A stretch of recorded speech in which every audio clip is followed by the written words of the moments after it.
There is a writer out there who writes baseball, who says, why is this being overblown the way it is? This is no different from a pitcher who uses pine tar or doctors the baseball.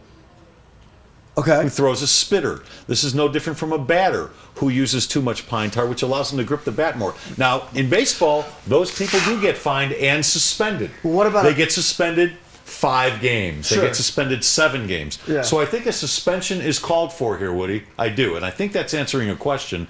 But should it be a year, like you say?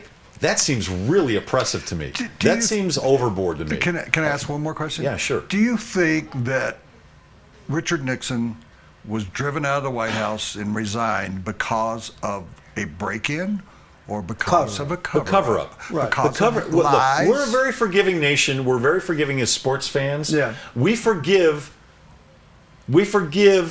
if somebody admits to the indiscretion, to the cheating. Right. We forgive. Right. Richard Nixon probably would have stayed in office if he had just said, you know what, I did it, I screwed up, my fault. Let's focus on America going forward. We would have forgiven Lance Armstrong a little more Barry leniently. Bonds. We would have forgiven. I don't know if we would have forgiven him. We would have forgiven Pete Rose if he had said, "I screwed up." Instead, he carried on the lie for 15 years. Well, I think do you think it's possible that Tom Brady will carry on this lie I don't know, but until we need he's to- in the grave? Right. Well, I mean, we see it a lot know. with the steroids users where Manny Ramirez, he gets caught and then he apologizes for using the steroids. He's only apologizing because he got caught. And you know what, though? He didn't feel that's bad a great, about it. That's a great example, and I'll tell you why. Shane We Ray. have not forgiven Roger Clemens, Barry Bonds, Mark McGwire, and guys like that. Sosa.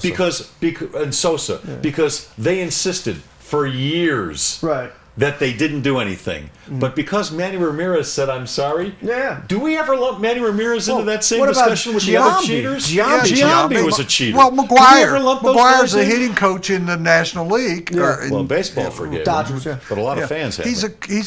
Because he apologized. He said, I did it. Yeah. Sammy Sosa has no Mark job. He's got McGwire no place kind in of this country. apologized. Right. Barry Bonds has never apologized. Roger Clemens claims his innocence to this moment. Right. But we forgive Manny Ramirez, and we see him as just a nice guy. Well, he was yeah. goofy. He You're was right. Manny We being are, Manny. we are a forgiving country. Can I point this out? The idea of the sports fans' mindset. Now, I know today everyone's up in arms about Tom Brady. He cheated. No, everybody outside New England I'll give is you up that. in arms. Well, I saw on the Today Show they had a instant poll, and 80% of the pollers, of the fans who texted in, said they should take the Super Bowl championship away. Obviously, that's not going to happen, but it's an immediate reaction. But the debate I'll have with this: when we hear about baseball players cheating, it's because he hit 40 home runs last season and 70 this year. Well, we assume or jump to the conclusion that the 30 home runs were aided by steroids. If we see Lance Armstrong winning a race,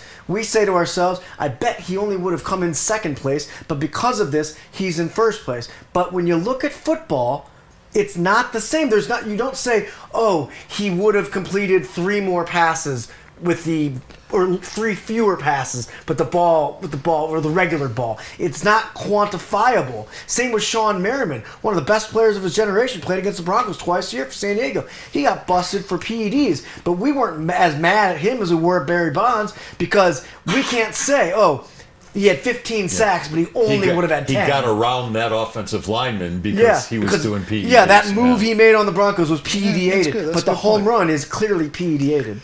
Do you think, by the way, this is brought to you by the Celtic Tavern. Ooh, I like Celtic Tavern. And it's the place to go before the foot-off in soccer. That's the beginning of the game. The foot-off! He calls it the beginning of the game. He Celtic refuses to call it a provides- kickoff. I like it. It's not a kickoff. Well, football has the kickoff, so this is the foot-off. Yeah, foot-off. The Celtic provides a bus to every Colorado Rapids home game, and you can tailgate for 2 hours there before the foot-off. It's located just 2 blocks. It says west, but it seems to me, I'm there all the time, that 18th and Blake would be, I guess that's west. I was thinking it was West-ish. North. West-ish, yeah. Yeah. Kinda, yeah. And It's actually southish.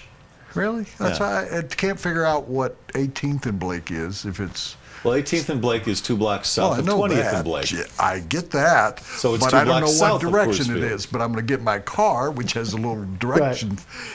We call do it you a have those? GPS. Yeah. No, it's not GPS. It's up in your mirror usually to Oh, yeah. tell you Oh, what sure. direction you're Northwest, heading. southeast, So I'll yeah. get back to you on that. Celtic Tavern.